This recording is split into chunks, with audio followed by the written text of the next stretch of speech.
अब देखो बच्चे, इसकी जो एग्जांपल है, सबसे पहले दो अजम्पशंस आपने मेनली नोट करनी है कि हम क्या यूज़ कर रहे हैं, सिंगल बैंकिंग सिस्टम। हम ये मान के चल रहे हैं कि हमारी इकोनॉमी में क्या है, एक बैंक है। क्यों ये मान के चलते हैं? क्योंकि जनरली सब बैंकिंग का सिस्टम जो है वो एक ही है कि प्राइमरी डिपॉजिट्स क्रिएट करना, लोगों को लोन देना, ठीक है, CRR रखना। तो ये जनरली सारे बैंक्स क्या है, एक ही पॉलिसी क्या है, अडॉप्ट करते हैं, क्या। तो इसलिए हमारी यहाँ पे अजम्पशन मान के चल रहे हैं, क्योंकि हम एक ही बैंकिंग सिस्टम ले रहे हैं कि एक बैंक है, और जितनी भी ट्रांजेक्शन्स हैं वो कैसे हो रही हैं, थ्रू बैंक हो रही हैं ट्रांजैक्शन, क्लियर, कि हम मनी फॉर्म में कोई ट्रांजैक्शन नहीं कर रहे हैं। तो अब यहाँ पे देखो कि हमने सिंगल बैंकिंग सिस्टम माना, this is single banking system in the economy and initially the bank receive deposit of 1000। अब ये उन्होंने बोला है कि एक बैंक है, क्लियर, उसके पास कितनी डिपॉजिट है, टोटल 1000 मतलब सिर्फ एक पर्सन की नहीं है, ये उस नंबर ऑफ डिपॉजिटर्स की है, मतलब उसके जितना भी उसके पास जितने भी उसके अकाउंट हैं बैंक में, क्लियर, लोगों के, तो वो कितना क्रिएट कर रहे हैं, 1000 डिपॉजिट क्रिएट कर रहे हैं, क्लियर। तो ये हम उसकी प्राइमरी, ये चीज़ क्या होगी, प्राइमरी डिपॉजिट, जो क्या किया है, लोगों ने पैसा डिपॉजिट करवाया है बैंक में, क्लियर। उसके बाद ये क्या असम्पशन ले रहे हैं कि जो CRR है आपका कितना, 10%, और इट डज नॉट चेंज, ये चेंज नहीं होता। बट जनरली क्या है, आपका CRR चेंज होता है, और जब आपका CRR होता है, CRR मतलब cash reserve ratio, cash reserve ratio जो आपकी होती है वो जनरली होती है 4%। जो डिसाइड कौन करता है, RBI डिसाइड करता है, ये कमर्शियल बैंक्स डिसाइड नहीं करती। और ये change, it does not change का मतलब ये यहाँ पे एक्सप्लेन कर रहे हैं कि बहुत जल्दी जो आपका CRR चेंज नहीं होता, सिर्फ इकोनॉमी को देखकर आपका जो CRR चेंज होता है, या तो इंक्रीज़ होता है या फिर डिक्रीज़ होता है। इसके बारे में हमने डिटेल बाद में करनी है, क्लियर। तो जनरली आप पहले ये समझिए यहाँ पे कि CRR आपका कितना है, 10%, जो क्या रिफ्लेक्ट कर रहा है कि हमने जितना भी कमर्शियल बैंक के पास डिमांड डिपॉजिट आया है ना, उसका 10% हमने सेव करके रखना है। क्यों सेव करके रखना है? क्योंकि जिन लोगों ने हमारे पास डिपॉजिट करवाया है वो कभी ना कभी हमसे पैसे निकलवा भी तो सकते हैं ना, तो उनके लिए हमने एक रिजर्व बना के चलना है, क्या।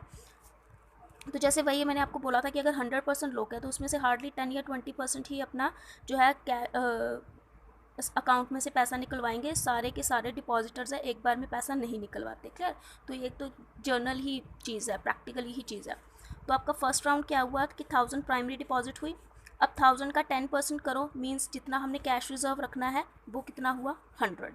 इट मीन्स जो बाकी का अब 900 है, इसका मतलब उसको हम क्या कर सकते हैं, इकोनॉमी में सर्कुलेट कर सकते हैं, मींस कि उसको हम लोन में दे सकते हैं। क्योंकि देखो जनरली बैंक ने भी क्या करना होता है, अर्निंग्स करनी होती है, और वो अर्निंग्स किसके थ्रू होंगी, जब वो लोन देंगे, क्योंकि लोन पे क्या जनरेट होगा, आपका इंटरेस्ट जनरेट होता है, क्या।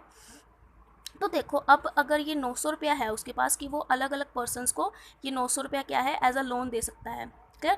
ध्यान रखो यहाँ पे मैं सिर्फ एक पर्सन की बात नहीं कर रही हूँ कि एक पर्सन को 900 रुपया नहीं देना है, क्लियर।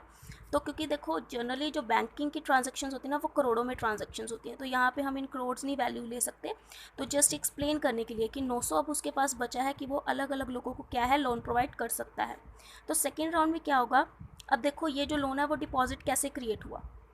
देखो मैंने वही चीज़ आपको बोली थी कि जो बैंक है, अगर कोई पर्सन उससे लोन लेने आता है तो वो क्या करेगा, उसको इन कैश नहीं दे देगा लोन, क्या करेगा, उसका अकाउंट ओपन करेगा और उसके अकाउंट में पैसा डिपॉजिट करवाएगा। तो वो क्या क्रिएट होगी, ऑटोमेटिकली हमारी डिपॉजिट, क्योंकि उसके अकाउंट में पैसा गया, क्लियर। तो वो क्या आ जाता है बच्चे, आपका सेकेंड राउंड आ जाता है। अब वही चीज़ है, अब देखो अगर लोन देते हैं तो ये जनरली ये भी नहीं होता कि अगर हमने लोन दिया है तो वो सारा का सारा पैसा एक बार में निकलवा लेते हैं। कई लोग होते हैं जिनको जनरली ज़्यादा नीड होती है तो वो एक बार में पैसा निकलवा लेते हैं, और कई जो है जो स्मॉल इंस्टॉलमेंट्स पे पैसा निकलवाते हैं, ठीक है। तो ये चीज़ भी आपके माइंड में होगी कि हाँ, अगर लोन का अमाउंट वो सारा का सारा एक बार में निकाल ले तो वही चीज़ है, तब हमारी क्या चीज़ पॉसिबल होती है, ऑल ट्रांजैक्शंस थ्रू बैंक। हम ये मान के चलते हैं कि हमारी जो ट्रांजैक्शन सारी हैं वो किसके थ्रू हो रही हैं, बैंक। अब यहाँ पे क्या है कि अगर उसने पैसा किसी को देना है, सपोज कर लो अगर वो 900 रुपये उसने लोन लिया, इट मीन्स वो कहीं ना कहीं खर्च करेगा। तो वो खर्च कैसे करेगा, चेक की फॉर्म में। क्यों, क्योंकि हमने जनरली देखो ये चीज़ यहाँ पे आई है कि हम क्या है, इन फॉर्म ऑफ चेक जो अपना वर्क करते हैं, not in the form of cash, in cash form में अपना वर्क नहीं कर रहे, तो चेक फॉर्म में करेगा। इट मीन्स अगर ए पर्सन है, उसने बी को पैसे देने थे, सपोज वो 900 रुपये देना था, ठीक है। तो वो 900 रुपये किसके अकाउंट में चला गया, बी के अकाउंट में, मतलब अकाउंटिंग बेसिस पे ट्रांजैक्शन हो रही है ना। तो अब देखो हम यहाँ पे अज्यूम क्या करने की, सिर्फ सिंगल बैंकिंग सिस्टम है, मीन्स सिर्फ एक बैंक है, तो बी का अकाउंट भी कहाँ होगा, उसी बैंक में होगा। तो डिपॉजिट यहाँ पर आपकी क्या क्रिएट हुई है बच्चे, प्राइमरी डिपॉजिट। बट उसके बाद आपकी ये जो लोन सिस्टम है इससे आपकी क्या क्रिएट होती हैं, सेकेंडरी डिपॉजिट। जो प्राइमरी डिपॉजिट है ये कस्टमर खुद क्रिएट करता है, बट जो सेकेंडरी डिपॉजिट है वो कौन क्रिएट करता है, बैंक क्रिएट करता है। क्यों? क्योंकि उसने मनी क्रिएट करनी है डिपॉजिट से। अगर सिर्फ प्राइमरी डिपॉजिट रहेगी तो आपका बैंकिंग सिस्टम नहीं चल सकता। क्लियर? तो इन सर्टन अजम्पशन बेसिस पर ही हमारा जो मनी क्रिएशन क्रिएट होता है। अब देखो नेक्स्ट चीज़ देखो, सेकेंड राउंड आया तो 900 रुपये हुए अकाउंट में, 900 रुपये। अब तो फिर से हमने क्या करना है, कैश रिजर्व बना के चलना है। अगेन क्लियर, कैश रिजर्व हम बना के चल रहे हैं, उसका 10% 90, इट मीन्स अब 810 रुपये और है हमारे पास, जिसको हम क्या कर सकते हैं, अगेन लोन दे सकते हैं। तो अगेन हम अगर लोन देंगे, ठीक है, तो अगेन क्या करेंगे, अकाउंट क्रिएट करेंगे। तो अगेन वो क्या हो गया, 810 का हमारी डिपॉजिट में आया। फिर उसका हम क्या करेंगे, CRR कैश रिजर्व 10%, तो अगेन वो क्या हुआ आपका 81 और 729, अगेन आपका क्या होगा, डिपॉजिट। तो ये चीज़ बच्चे आपकी कॉन्टीन्यूसली चलती रहती है जब तक क्या है आपका जो एक्सेस रिजर्व है वो एग्जॉस्ट नहीं हो जाता। क्लियर? कि जो आपके पास जितना भी रिजर्व है वो आपका फिनिश नहीं हो जाता। तो अब जो देखो टोटल आपको कैसे पता चलेगा कि ये टोटल कैसे आया है। क्लियर? ये टोटल बच्चे आपको जनरली पता चलता है। यहाँ पे देखो, यहाँ पे ये चीज़ कुछ नहीं है, यहाँ पे जो चीज़ मैंने आपको यहाँ एक्सप्लेन की है वही चीज़ बताई है कि कैश रिजर्व रेशो जो है आपकी कितनी बनानी है, 1000 के ऊपर आपने 100 क्रिएट करनी है, ठीक है, मींस 10%। फिर 900 आएगा, 900 पे अगेन 10%, 90, देन 10 पे फिर 10% आपका। तो वो कॉन्टीन्यूसली प्रोसेस जो आपका चलता रहेगा जब तक आपका टोटल डिपॉजिट्स 1000 नहीं हो जाता और कैश रिजर्व 1000। और ये चीज़ हमेशा ध्यान में रखना कि जितना टोटल आपका रिजर्व होगा ना, कैश रिजर्व, वो ऑलवेज किसके इक्वल होता है, आपके प्राइमरी डिपॉजिट के। ठीक है, आपके कैश रिजर्व का टोटल किसके इक्वल होता है, आपके प्राइमरी डिपॉजिट के। अब देखो यहाँ पर ये जो सेकंड चीज़ थी, अब ये चीज़ आपको क्लियर हुई, bank lent money many times more than their cash reserve. Cash reserve कितना था, 1000, बट हमने मनी कितनी लेंट की, 9000। कैसे, थ्रू मनी क्रिएशन। तो यही चीज़ क्या होती है, बेसिकली बैंकिंग सिस्टम होता है। क्या? अब देखो हमने वही चीज़ है कि हमने स्टॉप कहाँ पे करना है। इन्होंने बच्चे यहाँ पे डायरेक्टली ये चीज़ बता दी है, बट ये चीज़ आपने डायरेक्टली नहीं करनी, आपको समझ नहीं आएगा। ये चीज़ आपने कैसे करनी है, थ्रू द क्रेडिट मल्टीप्लायर। ठीक है, अब देखो जो CRR, जैसे मैंने आपको पहले भी बोल दिया, कौन डिसाइड करता है, RBI डिसाइड करती है। CRR का मतलब होता है, वही चीज़ है कि कितना कैश रिजर्व में रखना है। ठीक है, जो हम क्या करते हैं, RBI को प्रोवाइड करते हैं। The commercial banks required to keep the stipulated, मतलब लीगल रिक्वायर्ड कैश रिजर्व होती है। अब और अपने पास नहीं रखता, किसके पास रखता है, RBI के पास। और इस CRR में क्लियर, जो अमाउंट कमर्शियल बैंक्स रखते हैं उसको हम बोलते हैं वॉलेट कैश। CRR के अंदर ही बच्चे आपका इंक्लूड होता है वॉलेट कैश। क्लियर? तो ये क्यों हम RBI के पास, मतलब जब हमें नीड हो तो ये चीज़ क्या है, हम वॉलेट कैश जनरली हमारे पास होता है, और CRR किसके पास होता है, RBI के पास होता है। क्लियर? ताकि हम क्या है, जब भी हमें डिपॉजिट्स जब भी कोई पर्सन है अगर अपनी अकाउंट से पैसा निकलवाने आ रहा है तो हमारे पास सरप्लस में पैसा हो। क्लियर? तो RBI CRR कौन फिक्स करता है, RBI।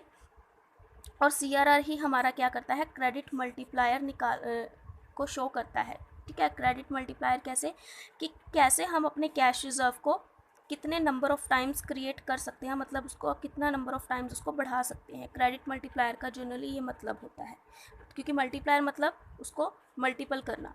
ठीक है, तो अब ये चीज़ देखो, उसका फॉर्मूला क्या होता है, बेसिकली 1/CRR के, जिसको हम बोलते हैं के होता है आपका क्रेडिट मल्टीप्लायर, और इसका फॉर्मूला है 1/CRR, कि जो भी हमारे पास कैश रिजर्व है उसको हम कितना गुना बना सकते हैं। तो जैसे हमारे पास इसमें कितना था, 10% था। क्लियर? तो ये कितना बना आपका 10% का,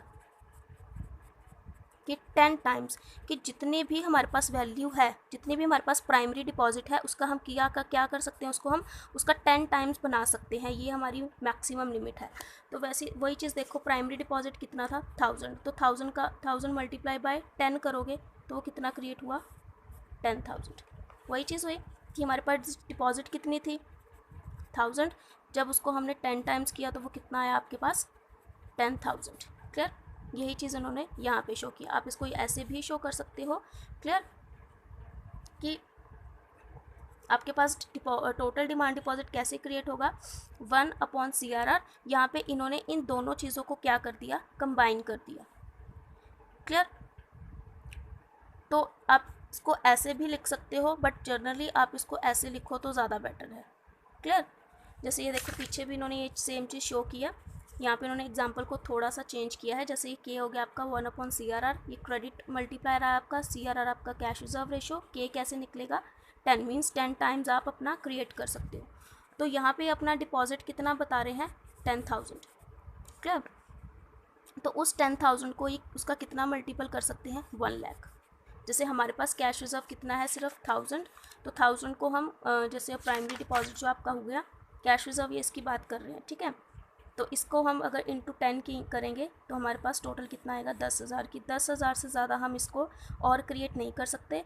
और 10,000 का जब हम क्या करेंगे, अगेन 10%, तो वो हमें क्या बताएगा, हमारा मैक्सिमम CRR कितना, मैक्सिमम CRR जनरेट हुआ है इस 1000 से।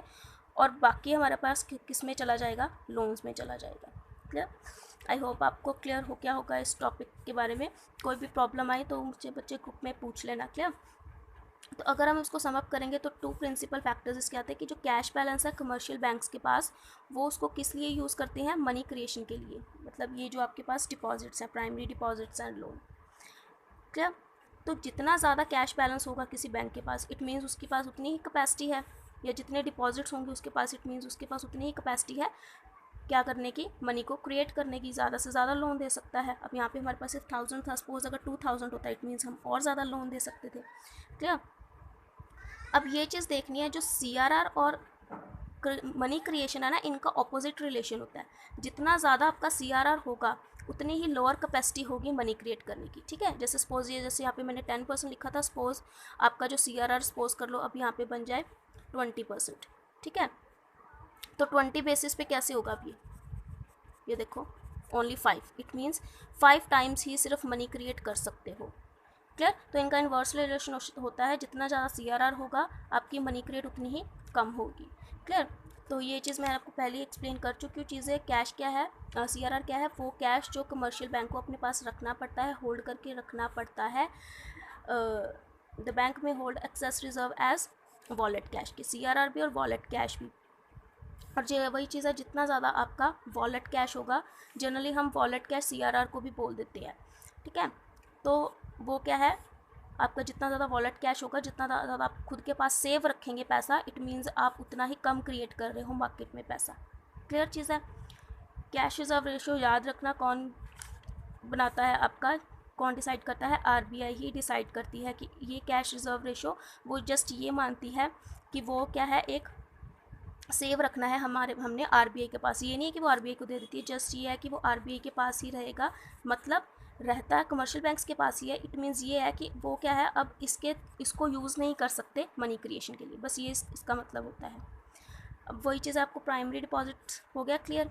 वो जो कमर्शियल बैंक्स के पास कौन जमा करवाते हैं, लोग जमा करवाते हैं अपना पैसा, उसको हम टोटल डिमांड डिपॉजिट बोलते हैं। क्लियर। सॉरी, प्राइमरी डिपॉजिट क्या है, टोटल डिमांड डिपॉजिट का पार्ट है। सेकेंडरी डिपॉजिट क्या है, ये तब अराइज होता है जब कोई पर्सन हमारे पास लोन लेने आता है और बैंक क्या है, उसका अकाउंट ओपन करता है। ये भी क्या है, किसका पार्ट है, टोटल डिमांड डिपॉजिट का। जब इन दोनों को हम ऐड कर देते हैं